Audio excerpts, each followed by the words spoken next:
guys, welcome back to Creativity and Inspiration. If you're new, welcome. I'm happy you found us. If you keep coming back, thank you so much. You know you have my heart. Today we are talking about that nasty monster creative block. Whether you're an artist, a crafter, or both, at some point you probably experienced it and know how horrible it can be, and sometimes how hard it is to get through that block. So, I'm going to give you my tips and tricks, what I use to bust that block up. And normally it works pretty good. If I get a creative block, a lot of times within a week, maybe less, of doing these steps I'm going to share with you, it's gone. So, I'm happy you're here. If you haven't yet, why don't you go ahead and hit that subscribe button with that little bell. There's a lot of great videos coming your way. Also, at the end, if you enjoy the video, be sure and give it a thumbs up. Also, leave me a comment down below. What do you do for your creative blocks? I'm always looking to add to my toolbox when it comes to creative blocks. Now, let's jump into the video.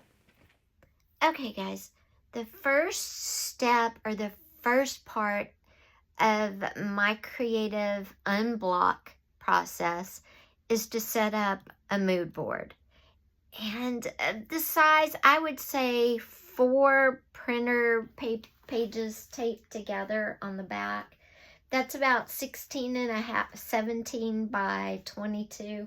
That's a good size, because when I create this mood board, I have a section for color that inspires me, that I love. I have a section for shapes, a section for textures, a section for, positive things not related, just that I love, like favorite quotes or favorite songs, favorite movies, that sort of thing. So I thought I would show you a couple of images that I would put on my newest creative board. And I change them out. Like every time I have a creative block, I start over, because I feel like every creative block is different. What triggers it is different. So when I create my mood boards each time, the things I put on there might be different. For this one, I love the pink. It has flowers, which make me happy. I love the shape of flowers, and I love all shades of pink. So this page, this ribbon, again, it's floral. I love the shapes, the color, the leaves. I would put grass. I would go out in my yard and cut some grass. The texture of the grass, the green, just everything about it. And I would glue or tape a few pieces of grass to my mood board. This picture, I just love it. It's kind of different. It's a hanging cat tree thing, but I love the color. I love the black and the silhouettes of the cat. I love the wallpaper behind there. And then on this page, the pink couch. I love the floral pillow and the dog. So these would be images that I would put on my mood board. I would, like I said, also put grass. I might put a dried flower. I would put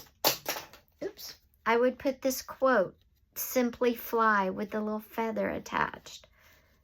I always make a copy of this because I love the look of these flowers with the writing and the white. Love that.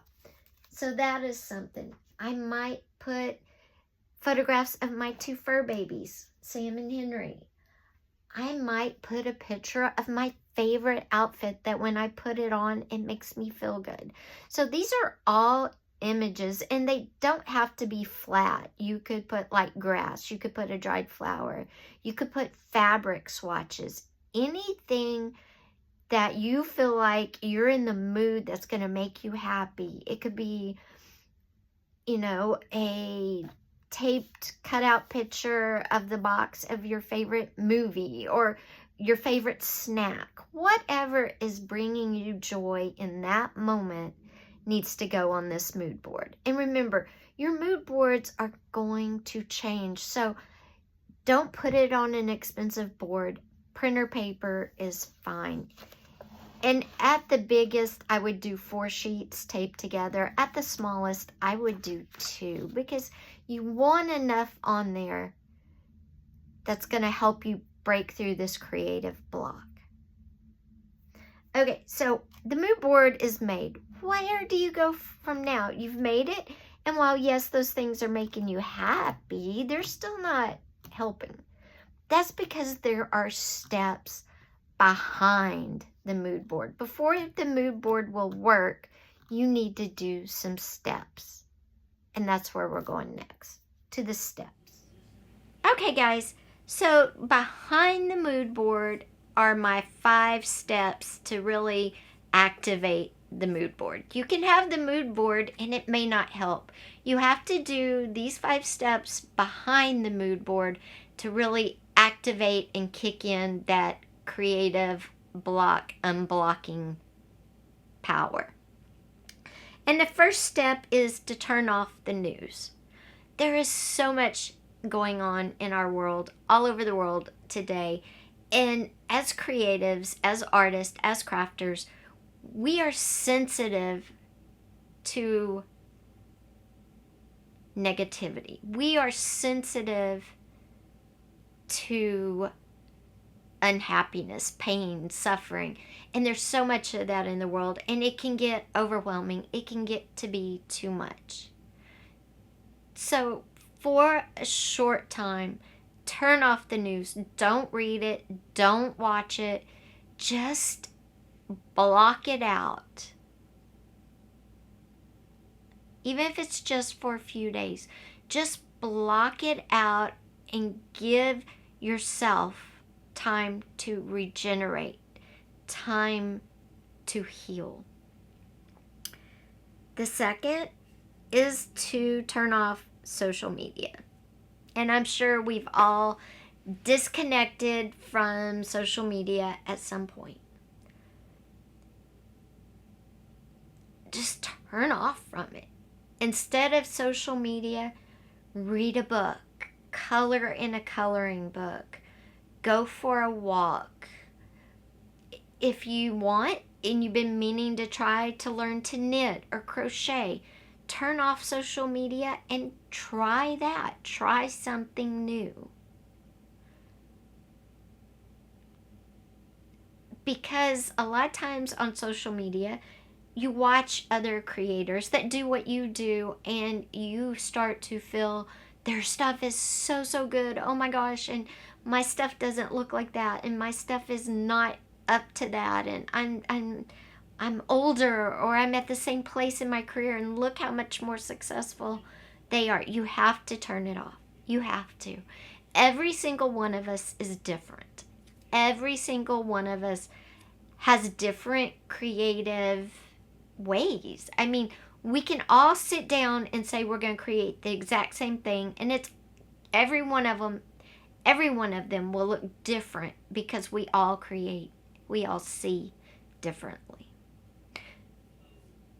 So turn it off. Like I said, watch an old movie, watch your favorite movie, listen to your favorite song, listen to a book, read a book, go for a walk, join an exercise group, go to a yoga class, try knitting, try crocheting. Just do something without picking up your phone or your computer. Next, limit toxicity. And that can be people, it can be behaviors you yourself have, or it could be toxic environments.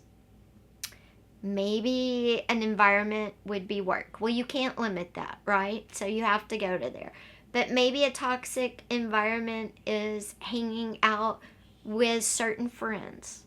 Don't do it for a little while. Maybe a toxic environment is home with your family, like extended family. Don't visit for a few days. It's okay to take time away from people, places, and things that cause you discomfort, that hurt you, that make you upset. Limit toxicity. Give your creative block a name. What the hell are you talking about, Lisa? Give your creative block a name. I don't care what you name it. It could be Don, Joe Bob, Mary Sue, whatever. Give your creative block a name. And then tell him or her how awful they are, that they're not wanted. And then send them on their way. Tell them, get out. You are not wanted. You are causing me to stress over things I don't normally stress about. You're causing me to have trouble seeing this painting in my head or creating this journal or whatever. Name them. Put the blame on them and then show them the door. Sounds crazy, but don't knock it till you try it. And lastly, feed your soul. And that could be, like I said before, going to a new class like yoga, learning a new skill, knitting, crocheting, going for a walk, cooking your favorite meal, reading a book in the bathtub while you take a long soak, having a nice tall glass of freshly squeezed lemonade or a glass of wine, whatever brings you calm, brings you peace, makes you happy. Maybe you have grandkids, maybe it's seeing your grandkids, maybe you have a pet that you adore. It's going for a walk with your pet. Maybe it's doing something crazy. You know what I like to do when I get such a large creative block? One thing I love to do is to get finger paint and play in the finger paint.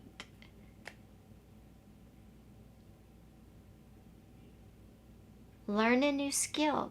Try learning, making a video of your own. Maybe go outside and record nature. Take photographs. Go for a walk in your local mall. Go to a museum. Anything new, anything different, something you love. Feed your soul.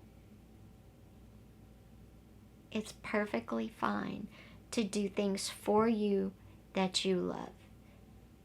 And do you know what? When you do all these 5 things, after you create that mood board, that creative block mood board of all the things that you are loving at the moment, these things all cohesively together will help you with your creative block. That's how I do it. Sometimes it takes just a few days, sometimes a whole week. But it works. So guys, I hope these ideas, the tips and tricks I personally use when I get a creative block and helps me, I hope they help you too. Thanks for being here today, guys. Don't forget, if you enjoyed the video, give it a thumbs up. Also, let me know down below in the comments, what do you do for a creative block? I'd love to know. Are you going to try this? Take care. I will see you on Wednesday with an art video, and on Friday we are talking about creatively making appliques. Creative appliques. Something different. Not what you think. So I'll see you on Wednesday, Friday, or both. Take care, guys. Bye-bye.